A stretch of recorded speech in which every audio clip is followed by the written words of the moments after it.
Doctor Ambedkar 1891వ సంవత్సరం April 14వ తేదీన central ఇండియాలోని మౌ అనేటువంటి ప్రదేశంలో ఒక అస్పృశ్య కుటుంబంలో జన్మించడం జరిగింది.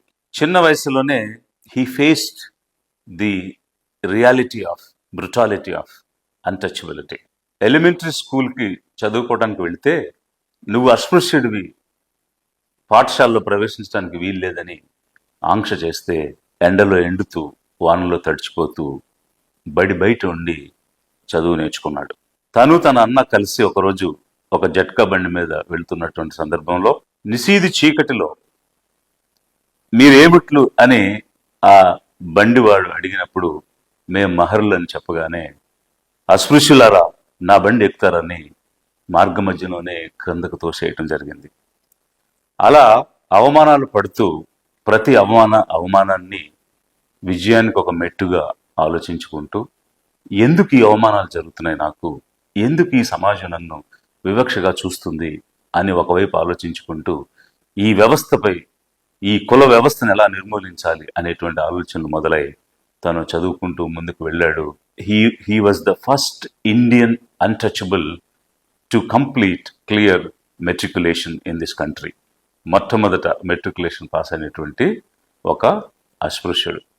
అయితే తన యొక్క తెలివితేటలకి మెచ్చి, తన జ్ఞానం నచ్చి బరోడా సంస్థానానికి మహారాజుగా ఉన్నటువంటి షాయాజీరావు గైక్వాడ్ తనకి స్కాలర్షిప్ ఆ రోజుల్లో 25 రూపాయలు శాంక్షన్ చేయడం జరిగింది. ఈ స్కాలర్షిప్ పుచ్చుకుని అమెరికాలోని కొలంబియా విశ్వవిద్యాలయానికి వెళ్ళి డిగ్రీలు చదవటం ప్రారంభం చేశాడు. ఆ తర్వాత ఇంగ్లాండ్లోని లండన్ స్కూల్ ఆఫ్ ఎకనామిక్స్కి వచ్చి మరొక డిగ్రీ, 9 డిగ్రీలు, మల్టిపుల్ డాక్టరేట్స్ సాధించి ఆ రోజుల్లో హైయెస్ట్ ఎడ్యుకేటెడ్ లీడర్ ఇన్ ఇండియాగా వారు జ్ఞానాన్ని సంపాదించుకోవటం జరిగింది. అయితే తాను విదేశాల్లో చదువుతున్నప్పుడు ఒక క్రొత్త విషయాన్ని చూశాడు. అదేమిటంటే ఈక్వాలిటీ, సమానత్వం.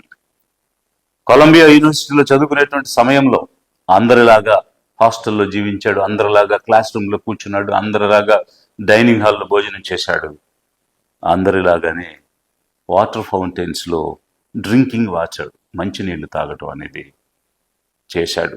ఆ ఒకరోజు ఆ మంచినీళ్ళు తాగుతున్నటువంటి సమయంలో తనకు గుర్తొచ్చింది ఏమిటంటే ఎల్ఫిన్స్టోన్ కాలేజ్, పరేల్, బాంబేలో మెట్రికులేషన్ చదువుతున్నటువంటి సమయంలో ఒకరోజు దాహం వేస్తే ఆ దాహం తీర్చుకోవడానికి అక్కడ ఉన్నటువంటి కొండలో నీళ్లు తాగుదామని కొండ దగ్గరికి వెళ్తూ ఉంటే, అంటరాని వాడ, ఆ కొండను నువ్వు తాకటానికి వీల్లేదు అని అక్కడ ఉన్నటువంటి వాళ్ళందరూ నివారించినప్పుడు ఒకవైపు దాహంతో గొంతు ఆరిపోతూ, మరొక వైపు అవమానం భారం భరించలేక కృంగిపోయినటువంటి సన్నివేశం ఇతరులతో సమానంగా కొలంబియా విశ్వవిద్యాలయంలో మంచినీళ్లు తాగుతున్నప్పుడు గుర్తు తెచ్చుకున్నాడు.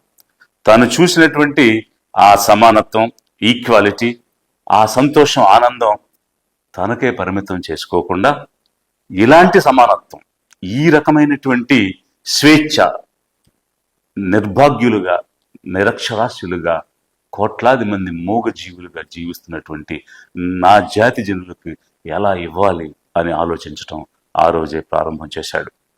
మరి అలా చదువుకుని జ్ఞానవంతుడిగా తిరిగి స్వదేశానికి, ఇండియాకి తిరిగి వచ్చి ఏ రాజు అయితే తనకి సహాయం చేసి స్కాలర్షిప్ ఇచ్చాడో ఆ బరోడా సంస్థానంలో డిఫెన్స్ సెక్రటరీగా చేరటం జరిగింది. కానీ తిరిగి వచ్చినటువంటి అంబేద్కర్ స్వదేశానికి, ఇండియాకైతే తిరిగి వచ్చాడు, కానీ ఇండియాలో ఉన్నటువంటి వ్యవస్థ ఏ రూపంలోనూ మారలేదు. తనకి హోటల్స్లో ఎక్కడ రూమ్స్ దొరకలేదు, అకామిడేషన్ దొరకలేదు.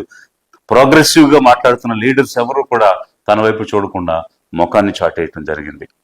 అయితే చివరికి ఒక పారసీ సత్రంలో తలదాచుకున్న పరిస్థితిలో ఆ పారసీ వ్యక్తి కూడా గ్రహించాడు ఇతను ఒక అంటరాని వాడని, బయటకు గెంటేశాడు. దాంతో తన బెడ్డింగ్, తన పెట్టె తీసుకుని బరోడా రైల్వే స్టేషన్లో ఒక చెట్టు కింద కూర్చుని బోరున ఏడ్చాడు డాక్టర్ అంబేద్కర్.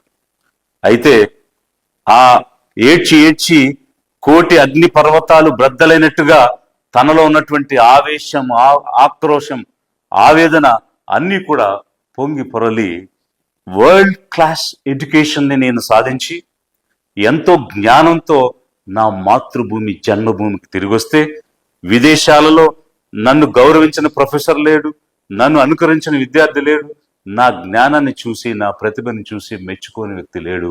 అంతటి జ్ఞానం అంతటి ప్రతిభ నా జన్మభూమిలో ఒక బంట్రోతు ముందు ఎందుకు పనికి రాకుండా పోయాయి? ఇదేనా నా స్వదేశం, నా జాతి, నా ప్రజలు నాకు ఇచ్చే గౌరవం అంటూ ఆలోచించి, మరి ఇంత జ్ఞాన సంపద కలిగి ఇంత గొప్పగా వచ్చినటువంటి వ్యక్తిని నాకే ఇంతటి అవమానం జరిగితే, తరతరాలుగా వేల సంవత్సరాలు బానిసత్వంలో మగ్గిపోతూ నోరు విప్పి మాట్లాడలేని కోట్లాది మంది మూగజీవుల పరిస్థితి ఏమిటి? కాబట్టి ఇక మీదట నేను నా కోసం కాదు జీవించేది, ఈ అణగారిన వెనుకబడిన వర్గాల విముక్తి కోసం జీవించాలని ఒక నిర్ణయం తీసుకుని అప్పటి నుంచి ప్రజా జీవితం పోరాటం ప్రారంభం చేశాడు. 1927లో పబ్లిక్ ట్యాంక్ చెరువు అయినటువంటి మహద్ చెరువులో మంచినీళ్లకు నిరాకరిస్తున్నటువంటి సమయంలో వేల మంది అస్పృశ్యులతో కలిసి మహద్ సత్యాగ్రహాన్ని నిర్వహించి వేలాది మంది ఆ చెరువులు దిగి దోషులతో నీళ్లు తీసుకుని తాగి అప్పటి వరకు ఉన్నటువంటి ఈ కుల వ్యవస్థ నిర్మించినటువంటి ఆంక్షంని బ్రేక్ చేస్తూ సింబాలిక్ గా ఆ రోజు నీళ్లు తాగితే అక్కడున్నటువంటి అప్పర్ కాస్ట్ పీపుల్ ఏం చేశారు అని అంటే, ఆవు మూత్రం ఆవు పేడ తెచ్చి ఆ చెరువులో కలిపి అస్పృశ్యులతో మలినమైపోయిన చెరువుని శుద్ధి చేశామని చెప్పడం జరిగింది. సో ఈ ఒకవైపు స్వతంత్ర పోరాటం నడుస్తూ ఉంది. గాంధీ, అంబేద్కర్, అప్పుడున్నటువంటి నాయకులంతా భారత స్వాతంత్రం కోసం పోరాటం చేస్తున్నటువంటి సమయంలో కొన్ని విషయాలలో డాక్టర్ అంబేద్కర్కి, మహాత్మా గాంధీకి కొన్ని విభేదాలు వచ్చాయి. ఈ కుల వ్యవస్థ ఇలాగే ఉండాలి, కానీ ఆ అంటరాని తనాన్ని నిర్మూలించాలి, వీళ్ళు దేవుని బిడ్డలు అంటూ వ్యవస్థలోనే సంస్కరణ రావాలని గాంధీ చెప్తూ ఉంటే, కుదరదు, సమూలంగా annihilation of cost is the only answer, సమూలంగా ఈ కుల నిర్మూలన జరగాలి అని అంబేద్కర్ వాదించడం, విభేదించడం జరిగింది. అయితే 1931లో రౌండ్ టేబుల్ కాన్ఫరెన్స్ కి వెళ్ళినప్పుడు లండన్ లో ఆస్తి గాని విద్యతో గాని సంబంధం లేకుండా యూనివర్సల్ ఫ్రాంచైజ్, వయసు వచ్చిన ప్రతి వ్యక్తికి ఓటు హక్కు ఇవ్వాలని అంబేద్కర్ వాదించి ఓటు హక్కుని సాధించాడు. అదే సమయంలో మహమ్మద్ అలీ జిన్నా ముస్లిం లీగ్ తరపున వెళ్లి వారికి సపరేట్ ఎలక్టరేట్స్, మైనారిటీస్ కావాలన్నప్పుడు ఈ అస్పృశ్యులు కూడా 5వ వంతు ఉన్నారు, వీరికి కూడా సపరేట్ ఎలక్టరేట్ ఉండాలి, వాళ్ళకు కూడా సపరేట్ రిప్రజెంటేషన్ కావాలి ఆ జాతుల నుంచి అని చెప్పినప్పుడు మెక్డొనాల్డ్ ఒక అవార్డుని, కమ్యూనల్ అవార్డుని ఇవ్వటం జరిగింది. కానీ అది నిజ రూపం దాల్చక ముందే ఈ మహాత్మా గాంధీ ఎర్రవాడు జైలు పూనాలో ఒక నిరాహార దీక్ష చేసి వీళ్ళకి సపరేట్ ఎలక్టరేట్ ఇవ్వడానికి వీల్లేదు అని వారు పట్టుబట్టడం జరిగింది. అయితే దేశవ్యాప్తంగా డాక్టర్ అంబేద్కర్ మీద ఒత్తిళ్లు వచ్చి గాంధీ ప్రాణాలు కాపాడండి, అతను చనిపోతే ఇబ్బంది వస్తుందని ఒత్తిడి చేస్తే ఇష్టం లేకపోయినా కూడా 1932లో పూనా ప్యాక్ట్కి సంతకం పెట్టడం జరిగింది. మరి బ్రిటిష్ వాళ్ళ దగ్గర నుంచి ఒక వరంగా తెచ్చింది ఈ పూనా ప్యాక్ట్లో సంతకం పెట్టడం ద్వారా ఆవిరైపోయింది. ఎందుకనంటే ఈనాటికి కూడా స్వతంత్రం వచ్చి 75 సంవత్సరాలు అయినా ఈ జాతుల నుంచి పర్టికులర్గా ఎస్సీ ఎస్టీల నుంచి రిప్రజెంటేషన్ అనేటువంటిది చట్టసభల్లోకి వెళ్ళినప్పుడు కేవలం బానిసత్వంతో కూడిన ప్రాతినిధ్యమే ఉంది తప్ప నిర్ణయాధికారం చేయగలిగినటువంటి ప్రాతినిధ్యం ఎంతవరకు ఎస్సీ ఎస్టీలకు రాలేదు. ఎందుకనంటే ఆ రోజు పూనా ఒడంబడికలో గాంధీ ప్రాణాలు నిలబెట్టడం కోసం పెట్టినటువంటి సంతకం. కానీ దాని గురించి తీవ్రంగా బాధపడ్డాడు డాక్టర్ అంబేద్కర్. అయితే the greatest achievement of doctor BR Ambedkar is విభిన్న సంస్కృతులు, విభిన్న భాషలు, విభిన్న మతాలు, విభిన్న ప్రాంతాలు కలిగినటువంటి ఒక దేశానికి, ఇండియా అనేటువంటి దేశానికి డ్రాఫ్టింగ్ ఏ కాన్స్టిట్యూషన్, రాజ్యాంగం రాయటం అనేటువంటిది ఒక గొప్ప చారిత్రాత్మకమైనటువంటి విజయం. అయితే ఈ కాన్స్టిట్యూషన్ అనేటువంటిది ఒక రెవల్యూషనరీ డాక్యుమెంట్.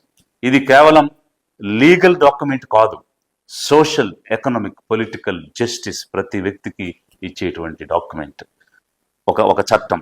అలాంటి రాజ్యాంగాన్ని రాసి ఈ ప్రజలకు తన జ్ఞానాన్ని తిరిగి అంకితం ఇచ్చాడు డాక్టర్ అంబేద్కర్. ఎక్కడైనా తిరిగి ఇవ్వడం అని అంటే ఏదో కాదు, ఎన్నో ఏళ్లగా శ్రమించి కష్టపడి సంపాదించినటువంటి జ్ఞానాన్ని వడపోసి ఒక రాజ్యాంగం రూపంలో రాసి ఈ జాతికి తను తిరిగి ఇచ్చుకున్నాడు. ఈ భారతదేశ ప్రజల యొక్క రుణాలను తీర్చుకున్నాడు డాక్టర్ బిఆర్ అంబేద్కర్. మరి ఆ విధంగా స్వతంత్రం వచ్చేటువంటి సమయంలో రాజ్యాంగ సభలో అనేక రకాలైనటువంటి వాదనలు చేస్తున్నప్పుడు ఒక ప్రోగ్రెసివ్ ఐడియాలజీతో తను ప్రవేశపెడుతున్నటువంటి ప్రతి సంస్కరణని కన్జర్వేటివ్ ఎలిమెంట్స్ క్రిటిసైజ్ చేయటమే కాకుండా అపోజ్ చేస్తూ ఉన్నా కూడా ప్రతివాద భయంకరుడిగా వాదనలు వినిపించి అవతల వాడిని ఒప్పించి ఈ ప్రాథమిక హక్కుల దగ్గర నుంచి directives, principles of state policy అనేటువంటి రకరకాల అంశాలు రాజ్యాంగంలోకి తీసుకురాగలిగాడు. ఫస్ట్ లా మినిస్టర్ ఆఫ్ ఇండియాగా నెహ్రూ క్యాబినెట్ లో ప్రమాణం చేసిన తర్వాత రోజు కష్టపడి పనిచేస్తూ 18 గంటలు రోజుకి శ్రమించి స్త్రీలకు సమాన హక్కులు ఇవ్వాలి, వంశపారంపర్యమైన హక్కులు ఇవ్వాలనేటువంటి ఒక radical reformation Hindu code bill ద్వారా తీసుకురావడం జరిగింది. అయితే మరి అంబేద్కర్ జీవితం, వ్యక్తిగత జీవితం ఒక ట్రాజిడీ. ఏ విధంగా అంటే తనని బిడ్డలాగా చూసుకునేటువంటి భార్య రమాబాయి తన యొక్క యుక్త వయసులోనే చాలా కాలం అనారోగ్యంతో బాధపడుతూ ప్రాణాలు విడవటం జరిగింది. తాను ఒంటరి వాడైపోయాడు. అంతేకాకుండా వ్యక్తిగతంగా డయాబెటీస్, న్యూరోపతి, భయంకరమైనటువంటి కీళ్ల నొప్పులతో బాధపడుతూ ఇన్ని ఉన్నా కూడా 18 గంటలు శ్రమిస్తూ స్త్రీలకు స్వతంత్రం ఇవ్వాలని ఆ హిందూ కోడ్ బిల్లు తయారు చేయడం జరిగింది. కానీ అప్పుడున్నటువంటి కన్జర్వేటివ్స్ దాన్ని ఒప్పుకోకుండా తిరస్కరిస్తే మనస్తాపం చెంది నెహ్రూ క్యాబినెట్ నుంచి రాజీనామా చేశారు. 2 కారణాలు చెప్తూ, 1 స్త్రీలకు స్వాతంత్రం ఇవ్వనందుకు, 2 ఓబీసీలకు రిజర్వేషన్ ఇవ్వడానికి ప్రభుత్వం సుముఖత చూపనందుకు నేను రాజీనామా చేస్తున్నానని ఆ ప్రభుత్వం నుంచి వైదొలగటం జరిగింది. మరి మరొక సంచలనమైనటువంటి విషయం ఏమిటంటే 1956 అక్టోబర్ 14వ తేదీన తనని ఫాలో అవుతున్నటువంటి 5 లక్షల మందితో నాగపూర్ దీక్ష భూమిలో నేను హిందువుగా పుట్టాను కానీ హిందువుగా మరణించనని ఎప్పుడో 1931లో చేసినటువంటి ప్రకటనను నిజం చేస్తూ ఆ రోజు బుద్ధిజంలోకి వారు మారటం జరిగింది. 5 లక్షల మందితో కలిసి దీక్ష భూమిలో నాగపూర్లో. కుల వ్యవస్థ, నిచ్చెన మెట్ల కుల వ్యవస్థ నుంచి, నిర్బంధ వృత్తి విధానం నుంచి, వర్ణ వ్యవస్థ నుంచి ఈరోజు నా ప్రజలకు విముక్తి కలిగించాను అని ఆ మతాన్ని త్యజించి ఈ విధానంలోకి మారినప్పుడు చేసినటువంటి ప్రకటన. కానీ కొద్ది వారాలకే తను రాస్తున్నటువంటి బుద్ధ అండ్ హిస్ ధమ్మ అనేటువంటి గ్రంథం ఇంచుమించుగా పూర్తి అవుతున్నా కూడా అసంపూర్ణంగా వదిలి డిసెంబర్ 6వ తేదీ 1956న తన ఢిల్లీలో ఉన్నటువంటి గృహంలో ప్రాణాలు విడవటం జరిగింది. మరి డాక్టర్ అంబేద్కర్ ఒక విజనరీ. తన యొక్క ఆలోచన, తన యొక్క సంస్కరణ కేవలం ఒక కులానికి, ఒక క్యాస్ట్కి పరిమితం కాలేదు. స్త్రీల విమోచన కోసం పనిచేశారు. కార్మికుల యొక్క విమోచన కోసం, కార్మికుల యొక్క 10 గంటల కోసం, వారి అభివృద్ధి కోసం, మెటర్నిటీ లీవ్ కోసం, ఇరిగేషన్ ప్రాజెక్ట్స్ కోసం, ఆర్థిక సంస్కరణల కోసం, రిజర్వ్ బ్యాంక్ ఆఫ్ ఇండియా స్థాపించడం కోసం, ఇలా అనేక రకాలైనటువంటి పనులు డాక్టర్ అంబేద్కర్ ఈ దేశంలో చేసి దేశ ప్రజలకు సమున్నతమైన గౌరవాన్ని దక్కించడం జరిగింది. అంతేకాకుండా స్త్రీ సమానత్వం కోసం తాను వ్యక్తం చేసినటువంటి భావాలు, రాసినటువంటి గ్రంథాలు విప్లవాత్మకమైనటువంటివి. ఈరోజు దేశవ్యాప్తంగా డాక్టర్ అంబేద్కర్ యొక్క విగ్రహాలు ఉన్నాయి. కానీ తాను ఆశించినటువంటి ఫలితం ఇంకా నెరవేరలేదనే చెప్పాలి. ఎందుకనంటే ఎస్సీ ఎస్టీల మీద వివక్ష కొనసాగుతుంది, దాడులు జరుగుతున్నాయి, అత్యాచారాలు జరుగుతున్నాయి, సంఘ బహిష్కరణకు గురవుతూనే ఉన్నారు. ఏదైతే నిర్మూలించాలి, ఏ నిచ్చెన మెట్ల కుల వ్యవస్థనైతే నిర్మూలించి సమసమాజం స్థాపించాలని అనుకున్నాడో ఆ లక్ష్యం నెరవేరనే లేదు. అంతేకాదు బాబాసాహెబ్ అంబేద్కర్ అనేక రచనలు చేశారు, అనేక గ్రంథాలు రాశారు, అనేక రకమైనటువంటి విషయాలతో సామాజికంగా, ఆర్థికంగా, రాజకీయంగా, మతపరంగా అనేక రకమైనటువంటి అంశాలు ఎకనామిక్స్ మీద, రిలీజియన్ మీద, సోషల్ జస్టిస్ మీద రాయటం జరిగింది. వీటన్ని విస్తృతంగా ప్రచారంలోకి రాలేకపోయాయి. దానిని జనం ఎక్కువగా చదవలేకపోయారు. చదివి ఆకలింపు చేసుకుని ఆ సిద్ధాంతాలను పాటించేటువంటి స్థాయిలోకి రాలేదని చెప్పాలి. ఎందుకనంటే విగ్రహారాధనకే పరిమితం అయ్యారు తప్ప సిద్ధాంతాన్ని అర్థం చేసుకొని పాటించాలి అనేటువంటి ఆలోచనలో ఈరోజు లేరు అనేటువంటి పరిస్థితి మనం చూస్తూ ఉన్నాం. తాను పోరాటాల వల్ల, రాజ్యాంగం వల్ల కేవలం లీగల్ రైట్స్ కాదు ఇచ్చింది, ఒక డిగ్నిటీ అండ్ సెల్ఫ్ రెస్పెక్ట్ అనేటువంటిది ఈ వెనుకబడినటువంటి వర్గాలకు ఇచ్చాడు డాక్టర్ అంబేద్కర్ ఈ దేశంలో. అయితే the real testimony of his achievements, అది it's not just his personal achievements, వ్యక్తిగతమైనటువంటి సాధించినటువంటి విజయాలు కాదు. He transform lives of millions of people. అంటే కోట్లాది మంది జీవితాలలో ఒక స్పృహను రగిలించి ఆ స్పృహ ద్వారా జీవితాలలోనే ఒక మార్పుని తీసుకుని వచ్చాడు. అది నిజమైనటువంటి achievement. That is the real achievement, విజయం అనేటువంటిది ఈరోజు మనం ఎందుకంటే కోట్లాది మంది జీవితాలు ఈరోజు బాగుపడి వ్యక్తులుగా గౌరవంగా జీవించగలుగుతున్నారు అని అంటే that is because of doctor Ambedkar.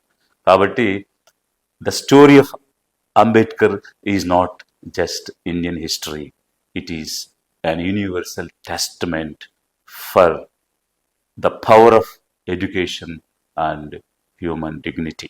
Doctor Ambedkar యొక్క జీవన విధానం, జీవిత చరిత్ర అనేది it is not just history. అది ఏమిటి అని అంటే ప్రపంచవ్యాప్తంగా ఉన్న మనుషుల యొక్క మానవ గౌరవం, అదేవిధంగా ఎడ్యుకేషన్, జ్ఞానం అనేది ఉంటే, నాలెడ్జ్ అనేది ఉంటే అది ఎంత పవర్ఫుల్. ఎన్ని అడ్డంకులు వచ్చినా, అవరోధాలు వచ్చినా, అవమానాలు వచ్చినా, అగచాట్లు పడినా తిరిగి లేచి సాధించవచ్చు, ఎంతటి విజయానికైనా చేరుకోవచ్చు అని చెప్పడానికి ఎడ్యుకేషన్ అనేది ఎంత శక్తివంతమైనదో అంబేద్కర్ ప్రూవ్ చేశాడు. భారతదేశంలో 5 వంతులు గల కోటాను కోట్ల అస్పృశ్యులను సంఘటితపరిచి వారిలో రాజకీయ చైతన్యాన్ని రగిల్చి మట్టి బొమ్మలను మహారణానికి సిద్ధం చేసినట్లుగా ఈ కోటాను కోట్ల అస్పృశ్య ప్రజానీకాన్ని పరిపూర్ణ దాస్య విముక్తి పోరాటంపై నడిపించి వారిని భావి భారత పౌరులుగా, న్యాయ నిర్ణేతలుగా, చట్ట నిర్మాతలుగా, దేశ పరిపాలకులుగా చేసి ప్రపంచంలో ఏ వ్యక్తి సాధించలేని ఘన విజయాన్ని సాధించినటువంటి స్త్రీ దాస్య విమోచకుడు, రాజకీయ దురంధరుడు, బహుముఖ ప్రజ్ఞాశాలి, విశ్వవిఖ్యాతిగాంచిన భీమారావు రామ్జీ అంబేద్కర్ కు నా నమస్సుమాంజలి అర్పిస్తూ లిబరేషన్ కాంగ్రెస్ పార్టీ నుంచి ప్రపంచవ్యాప్తంగా మానవులకు గౌరవాన్ని ఇచ్చిన స్మృతి డాక్టర్ అంబేద్కర్, వారికి జన్మదిన శుభాకాంక్షలు తెలియజేస్తూ ఉన్నాము.